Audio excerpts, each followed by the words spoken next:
threat of global catastrophe has never been greater. The chain of events that could unravel our society could come from anywhere and without warning. Imagine a world without government, food, water, or power. I'm Rudy Reyes. I've served 7 years as a recon Marine. I fought in Iraq and Afghanistan. I've been trained to survive extreme conditions. I'm going to show you how to survive after Armageddon.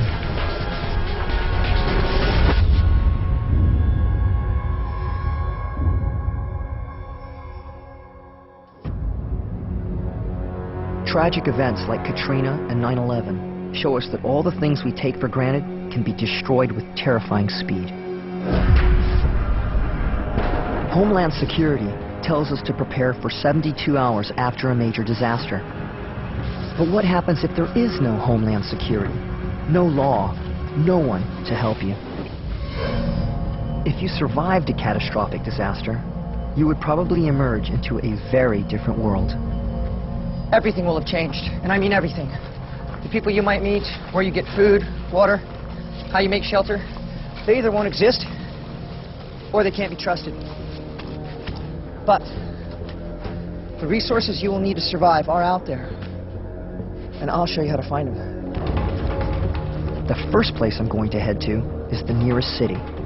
Even after a major disaster, survival basics can be found there in the most surprising places. Our mission is to locate them. When you're in the open, move quickly. If there are other survivors, they could be a threat. Keep off the main highways and stick to less traveled routes, like rail lines. When society breaks down, people will be desperate, they'll be hungry, they'll be disoriented. If they see you, they'll want to fight you for what you got. So you've got to blend, you've got to hide, deceive, camouflage your movements, in and out of the city. So if you do run into somebody, you run into them on your terms. After a major disaster, traveling will be much tougher and potentially dangerous. Freeways could be jammed with abandoned cars, trains and airports inoperable, rivers contaminated, and bridges and tunnels blocked. If civilization breaks down and martial law is put into place, bridges will be raised or blocked to limit people's movement. We can't swim the river. Treatment plants, sewage plants, they're going to be shut down. There could be all kinds of caustic chemicals and poisons in there. Not a good idea. So you've got to figure another way around. Try not to let obstacles like this stop you. There's always a way to overcome them. I know it looks crazy, but with proper procedure, it can be done. Using an old tire iron I found, I'm going to improvise a grappling hook. With the rope I've got in my pack, I'm going to make a simple ladder to climb up onto the other side. All right, we're going to have to make some handholds and some footholds. It's a butterfly knot. The butterfly knots will act as a rope ladder and let me climb up once I've swung out. Great handhold, great foothold, equal tension, both up and down, very secure. This tire iron will make an ideal grappling hook. Twist. Tire irons and crowbars like this will be easy to find, and they have 1,000 uses. They easily earn their weight in my pack. All right, here we go. All right, you're looking for a really good anchor point. This looks like a great anchor point, not too far away. We're going to try to get it in there, give it a tug. If we've got some positive purchase with this grappling hook, we're good to go.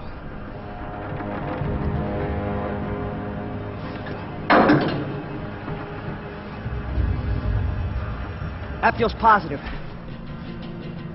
You got to have confidence in your abilities.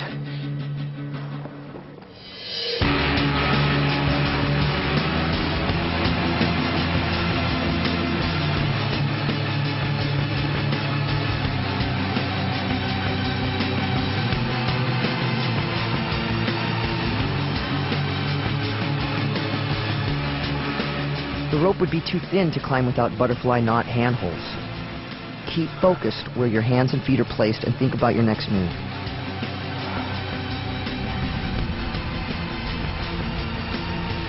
Don't ever let your concentration falter.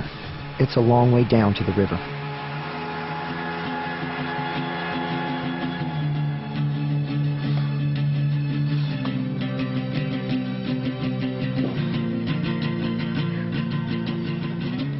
We're really exposed up here. You need to make your way off to this danger area as as fast as you can. Night's coming in fast. You need to make shelter.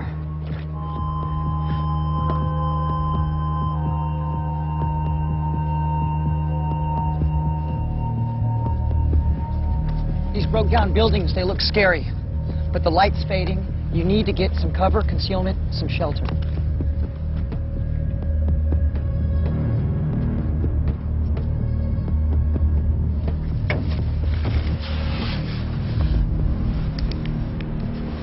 This flashlight with fresh batteries, it's going to save your life. Keeping it going, however, that's going to be a challenge.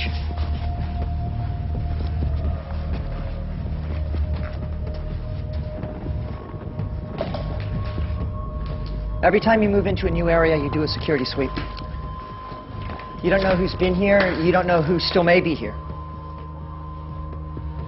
You carry your flashlight just like so you can use it as a weapon if somebody does pop out around a corner with a bad attitude.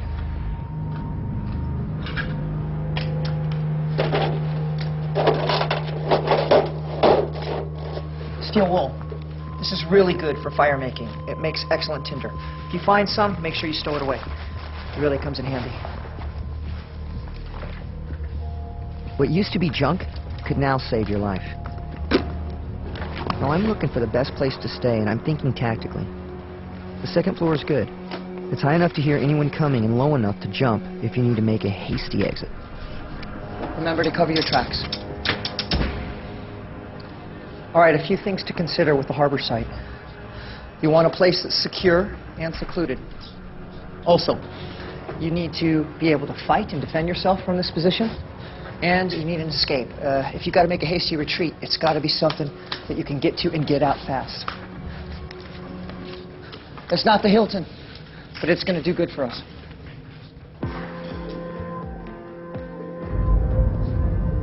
Now it's time to build a fire, and I'm going to use the steel wool I found to start it. Let's fray it up a bit. There we go. Because as these little baby wires get pulled out from the big mass, they're going to catch a lot easier. And now here's the trick. All right, you're going to take this power source, this battery, 9-volt, and you're going to put it to this steel wool. Make sure you don't stow these supplies together, because it'll go up. Just like this. This is known as joule heating. The fine filaments of the steel wool glow red hot when they come into contact with an electrical power source like a battery. Great for starting fires. Get some kindling. Now she's starting to go. All right, so I'm covering up my light so that from the outside, people are not going to be able to see. The final stage is to cover the top of the fire with damp cardboard, which should soak up most of the smoke. There we go. From a couple paces away, people are not going to see the glow of a fire. And this is something that you're going to build up so you can keep yourself hidden and you can keep yourself safe.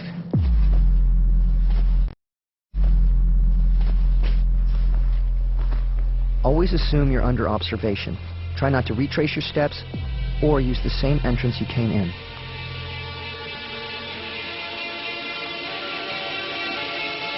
In this building, and in many others, there is a way out you've probably never considered. But in an emergency, it could save your life. Great, this is exactly what we're looking for. Now, keep in mind, without power, the elevator is going to be a lot tougher to open on this side than on the other side. But normally there's some kind of catch. They're designed so that if there's an emergency, people can escape them. Let's give it a go.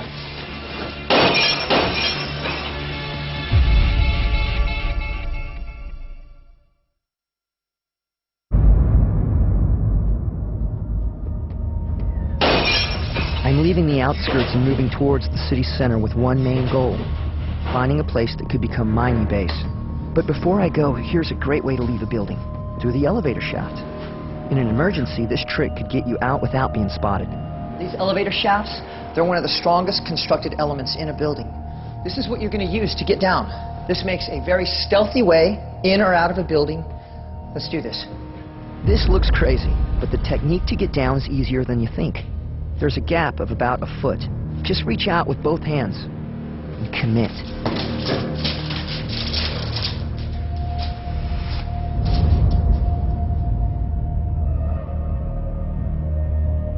sure your feet are pressing tight against the cable as well. This will give your arms a break. To give you an idea of how strong the cables are, a typical freight elevator like this one carries about 8,000 pounds. Each of these 4 cables can hold that load alone.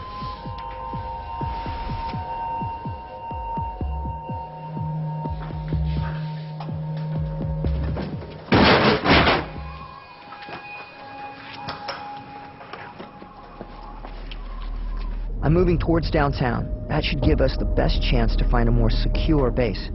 But since the city has a residential district along the way, I want to check it out. As disaster unfolds, residential neighborhoods like this could become conflict areas. Many people's natural instinct is to leave, take as many of their belongings as they can, and head for the roads. It's called the flight response. Looters then fill the vacuum. But a place like this could still offer rich pickings. Look out for houses with windows or doors intact, or even better, still locked. I know it's totally counterintuitive that we're going to break this door in, but this is not somebody's home anymore. This is your survival. This is your way to your next mission. There's some good tools, resources, maybe food that we could use in here. When you're making an entry, it's about speed, surprise, violence of action. You need to be ready for anything, and I mean anything, that's on the other side of this door. Let's do this.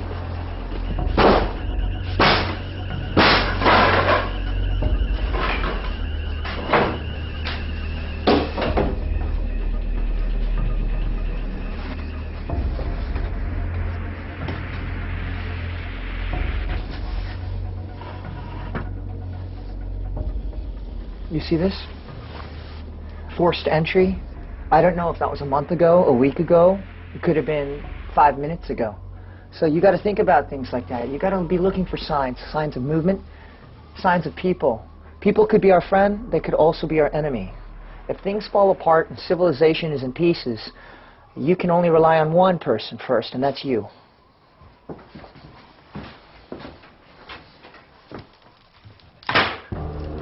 Basements are a great place to scavenge because that's where many families store their emergency supplies. Smells damp in here. See all kinds of water damage, wood's rotten.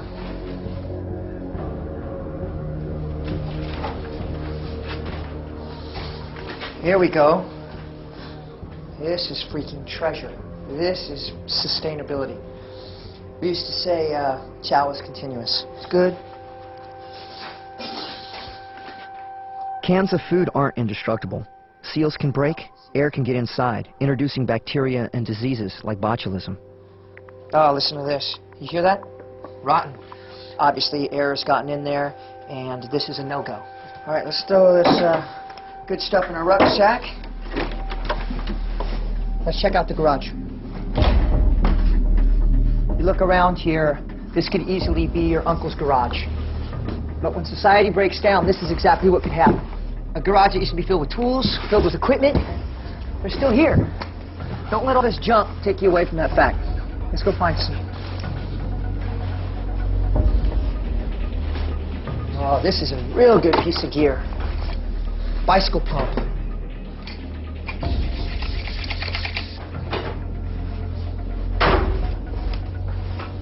Sterno. This can be fuel. This could be fire starting material. This has a lot of different uses. Seal's good. It's busted up, but we still got some good stuff inside of there. So this is going with us for sure.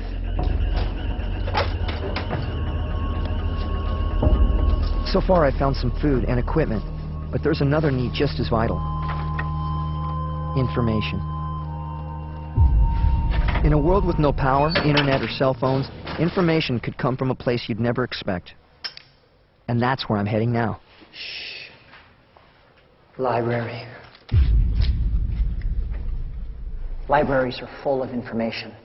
Anything from mechanical and electronic to pharmaceutical first aid. And of course, maps. Maps of the city and the surrounding area are going to help you find more resources, find more supplies. Now, before the apocalypse, you probably did not have a library card. But after the apocalypse, this place, it'll be your best friend. You'd expect that libraries would be an immediate target. But in New Orleans, one of the few resources not to be attacked during the crisis was the city library service. not one of the libraries across the district reported being looted. After Katrina, with internet and cell phones down, libraries became a life-saving service, providing information that couldn't be got anywhere else.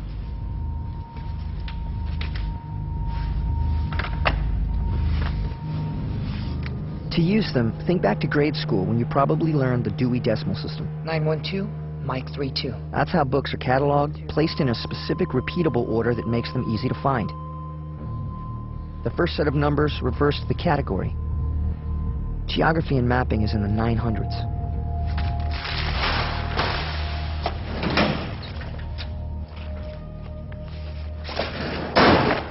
This is what we're looking for. After there's a global disaster, how you think about movement, how you think about getting around from point A to point B completely changes. You start considering stealth, sneaky, surreptitious. This is a sewer map. And this could save your life.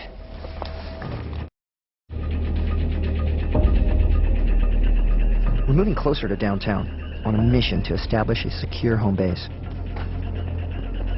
Going across open ground could be dangerous, but there's a subterranean route. There's a highway running right into the city underneath our feet. It's called the sewer system. The manhole covers can weigh upwards of 100 pounds, but there's a simple method for lifting them. You'll need a bit of cordage like this old shoelace and a short piece of metal thin enough to fit through the pick hole. All right, this is a simple prusik. See the bite? This part that goes over and locks the rope down.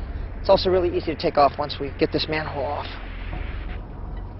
You'll need some extra leverage. Like I said, these things are pretty heavy.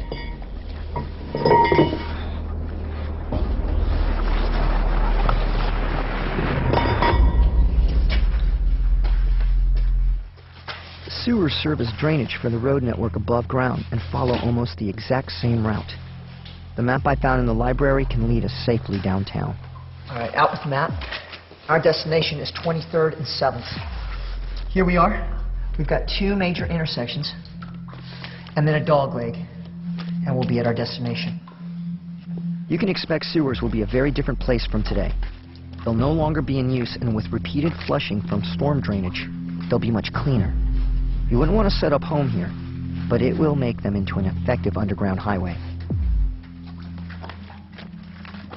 This marker says that we're at a street intersection.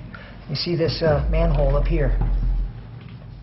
If I was about 15 feet tall, it'd be no problem, but this is 21st and 5th. According to our map, we are getting closer.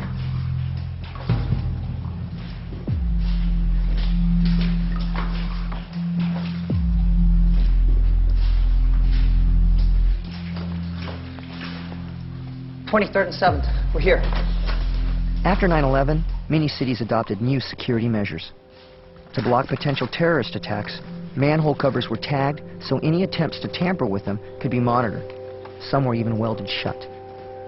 I don't see any markings. I'm going to give this one a shot.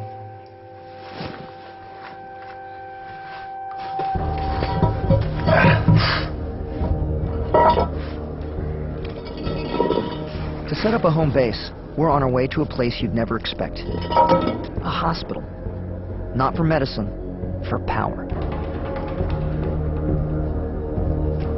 During a crisis, hospitals become the focus of intense hostility. Places like hospitals will be on the front lines. Desperate people stop at absolutely nothing to get a hold of medicine. They'll ransack the hospitals. But what you'll be counting on is they're going to overlook a major resource that's staring at them right in the face. And that's the ability to make their own power.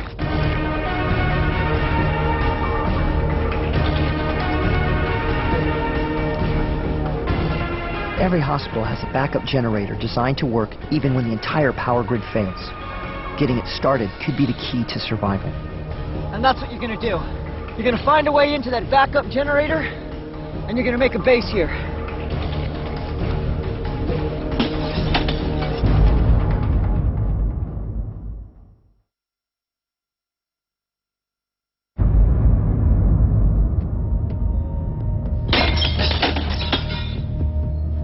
I'm in an abandoned hospital looking for a survival secret, and it's not medicine. That will all be gone.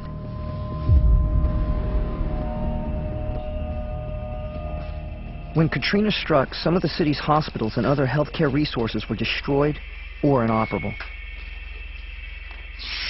The number of patients who needed help far exceeded supplies and personnel.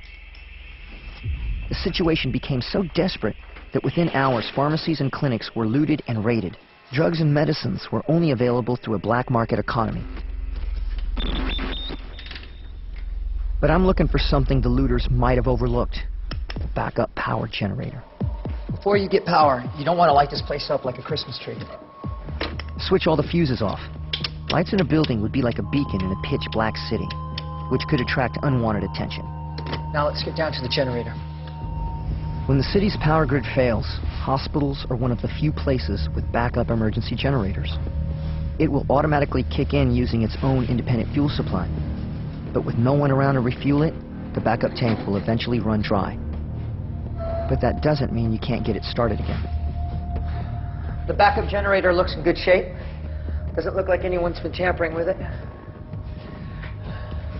All right, you see here, selector switch is on auto. That means when there's a power outage and the grid goes down, this generator kicks back on and takes up the slack. So if you can get some fuel and get it fired up, you can start making electricity and building a base.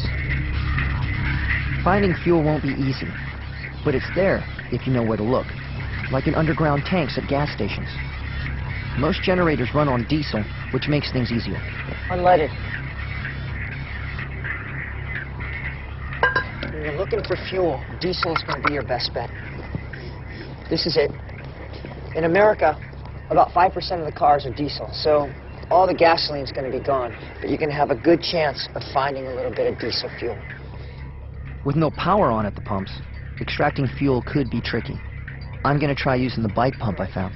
When you attach your hose, make sure that your attachment points are taped well. You've got to have a good seal on this. So putting all this together, it basically turns into a huge syringe.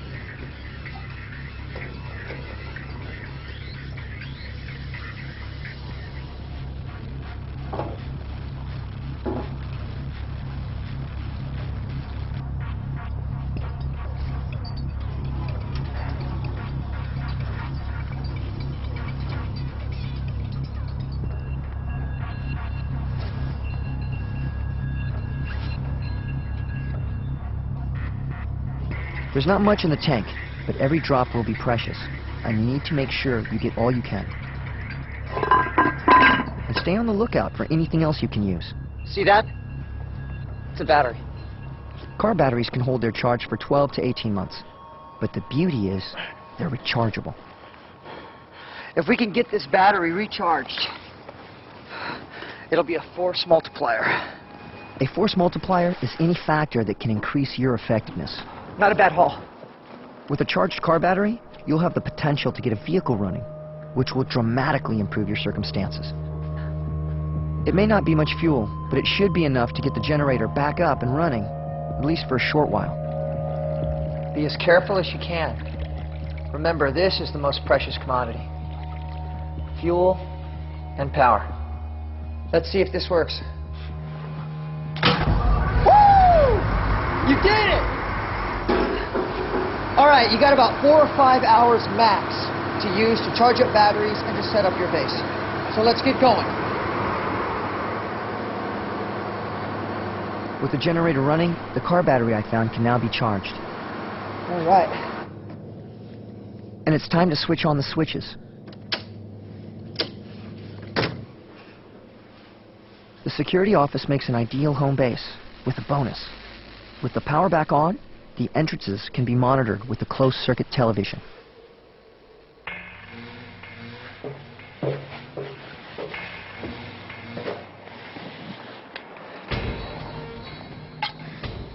Now that we're safe, it's time to think again about food and water. Rain catchment on the roof is a great source of fresh water. Your water's sterilized from boiling. And I know you gotta be hungry. Potluck's on the menu. Without labels, you're just going to have to get used to eating whatever you can get a hold of. Let's see what we got. Sweet corn. Tastes great. Cat food, green beans, or I don't know, some kind of potted meat. Let's see. All right. Vienna sausages. Kind of reminds me of my grade school lunches. Right now, basic needs like food, water, and shelter are under control. But there's one thing that isn't. Imagine yourself in this world. Just the weight of the loneliness. I think that would be crushing. When I was going through my POW school, I was on the run for a week. It was so hard, not just because I didn't have any food or any shelter, but because I was alone. And when I finally was captured and I was put in this little 2x2 concrete cell, I've been tortured a bit and beat up a bit. Actually, it really saved me because I could hear one of my fellow brothers tapping on the cell next to me. And that human contact and that sign that I was not alone, it gave me hope. I know if this really happened to me, I'd have to keep driving on till I found someone, till I made some contact.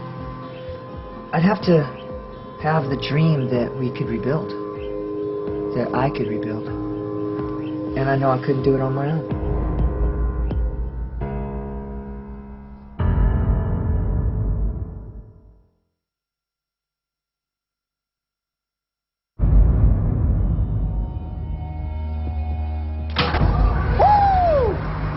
We're in a secure base in an empty hospital near a city center. For the time being, survival basics are under control. You've got power for your generator, plenty of fuel, electricity. You've got water, you've got food. But there's more to it than that. Without making contact with others, survival is pointless. I'd tell you what I'd want to do. I'd want to make contact by building a radio transmitter. I'd get to some high ground, make an antenna, and then I'd broadcast a signal. So we gotta think outside the box. That means remembering what might have survived. Shortwave radio. That's going to be your best way of communicating after all else is gone. And there are places to find transmitters you wouldn't expect. Check a cab. That's right, a taxi company. A taxi dispatch center could have just what we need.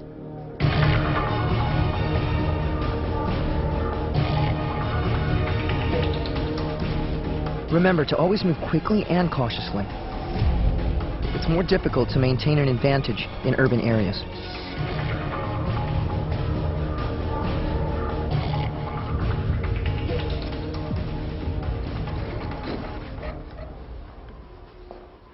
Bingo. This is what we're looking for. This taxi cab dispatch center has all the communication gear we need. Right here is a power source. This is a 12-volt dry cell battery. It's heavy, but it's worth its weight because unlike a wet cell, it'll hold a charge for a long time. All right, let's see what we got here. Tape recorder, good to go. CBs, radios. All right, we've got a loose one. Might be busted. Gotta check it. And bingo, we're in business. All right. Handset, transmitter, power source, tape recorder. This will come in handy. It's a step down. Probably came from a coffee maker. Here we go, here we go. This is a whip antenna. Got a nice magnet base. Coax looks good. If we want to transmit, this is essential.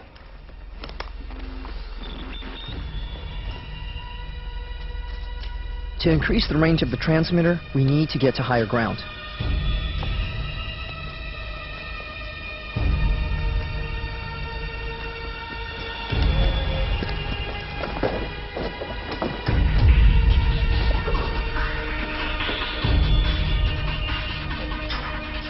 Rooftops and fire escapes allow you to cross a city undetected, and if you encounter threatening groups, you'll have the upper hand and the means of escape at your control.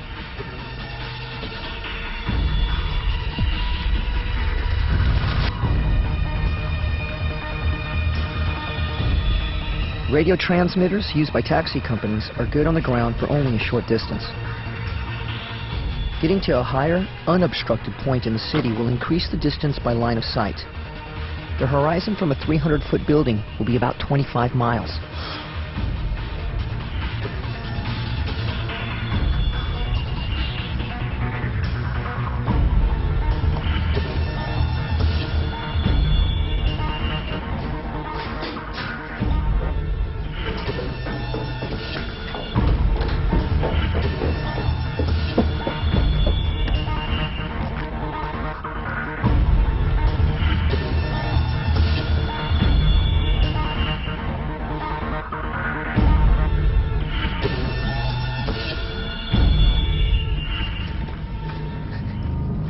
Before you can broadcast your message, you'll need to assemble your transmitting equipment.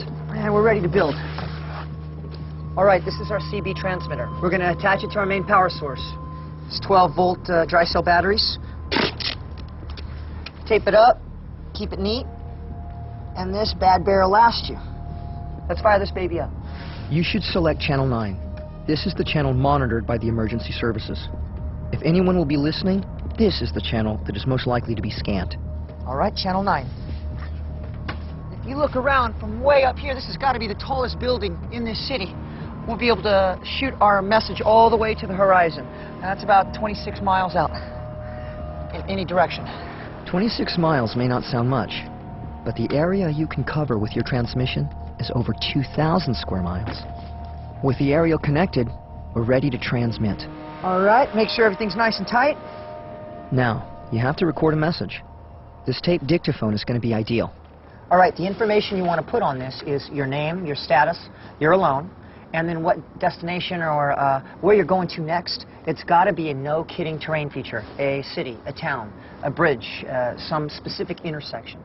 Now, make sure that you get there a day prior, 24 hours, because you want to get there, settle into a hide site, observe the area, because if some people show up there, but they look shady, you don't want to meet with them. That'll give you a chance to stay away and eventually make your way on out of there. Any station, any station. This is Rudy Reyes. I'm alone and I'm on the move. You must not give up or think that your message won't be heard. I'll be there. There is a story of hope amongst all the tragedy of Hurricane Katrina. Even after the communications breakdown, with no cellular connections or internet, with satellite TV down, a small army of amateur radio enthusiasts came to the assistance of thousands of stranded victims. They were operating on the citizen band shortwave frequency. They were even able to assist the authorities with their rescue effort. Any station, any station. This is Rudy Reyes. I'm alone and I'm on the move. With your message on loop, it's time to make your rendezvous. I hope to see you there. And for that, you're going to need a vehicle.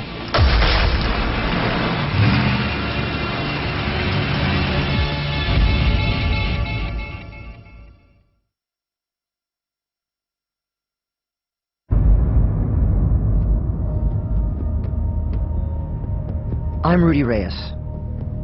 I'm showing you how you can survive if Armageddon comes.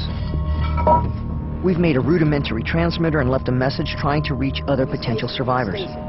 This is Rudy Reyes.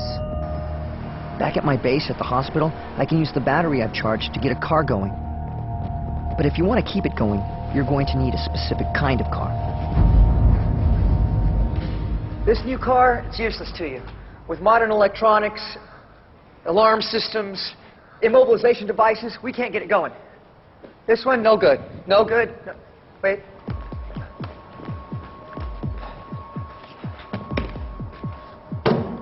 This old girl's gonna work for us. It's got something different than all the other cars do. They run on gasoline, she runs on diesel. Diesel engines are also super tough, super reliable, very rugged. Matter of fact, so rugged, we could even make our own fuel for this girl.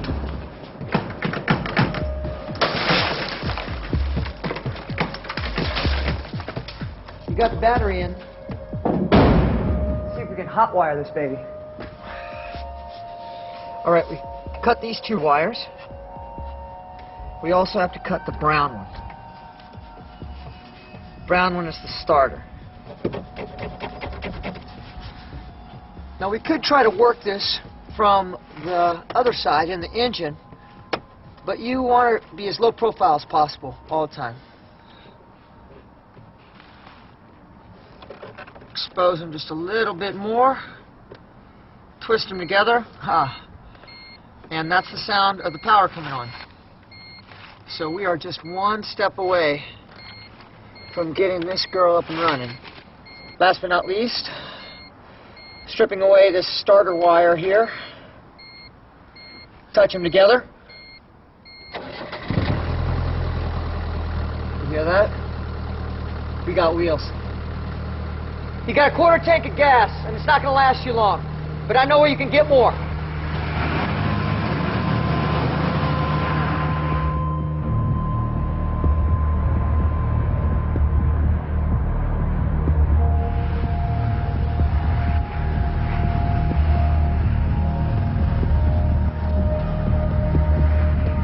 You've got your girl running, but now you got to keep her running. You have no gas stations you can go to, so you're going to have to look for your own fuel or make your own fuel.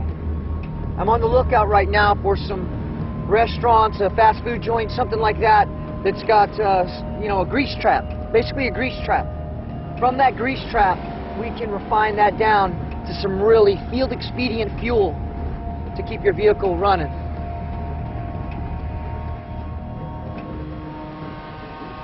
This is what we're looking for. Extracting filthy grease from this trap isn't everyone's idea of a good time. But this stuff is going to be like gold to you. All right, let's get into it.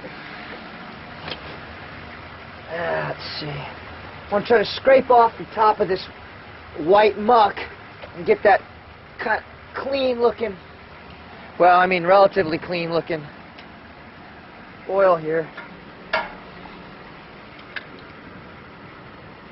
Yeah. This is the good stuff right here. No debris, it's pretty clear. This is what you want. You could use the grease in your engine as it is, but it would soon clog if you allowed it to cool.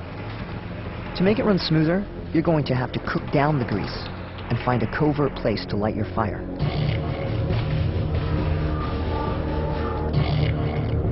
The grease needs heating to thin it out. Once it's hot enough, skim off any solid material on the surface. To finish the process, you're going to need two chemicals that you can scavenge easily. They're found in drain cleaners you'd have under your sink and in your vehicle's antifreeze. We've got our methanol, and we've got our lye. The methanol in antifreeze that you put in your gas tank, and then the lye you get in your basic household drain cleaner. Now, the ratios to this mixture for your field expedient biodiesel are 5 parts raw cooking fat, vegetable cooking fat, 1 part methanol. On this 1 part of methanol, you're going to take half a tablespoon in the methanol, shake it up real good. If you were in a laboratory condition, then we'd have centrifuge or something like that so that the mixture would be perfect, all impurities would be out. Same thing with the raw material up here, but we don't have the luxury of time or equipment. What's most important is that we create fuel. Fuel is so valuable to us. Vehicles, they're going to get mucked up with this, this concoction, but they're going to run. They may run 50 miles, they may run 100 miles, 200 miles. But the fuel is more important than the vehicle. We can find these anywhere. Down the hatch. All right, half a tablespoon coming up. Like baking a cake, you just kind of guesstimate with a little bit of love. Looks good to me.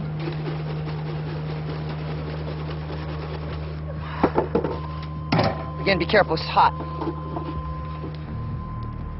The methanol acts as a stabilizer, and the lye binds both the cooking oil and the methanol together. Allow the mixture to cool before pouring it into the tank. All right, this is going to be our filter. Making sure it's going in there.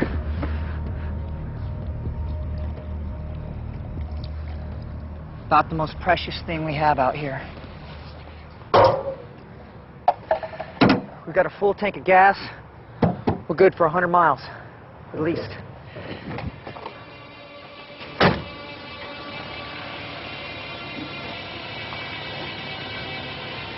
How you survive after a disaster is up to you. Depends on what kind of person you are. Depends on what kind of world you find yourself in. You could stay, eke out some kind of survival, but for me, I would want something more. I'd want to see what else is out here. More importantly, I would want to see who else is out here.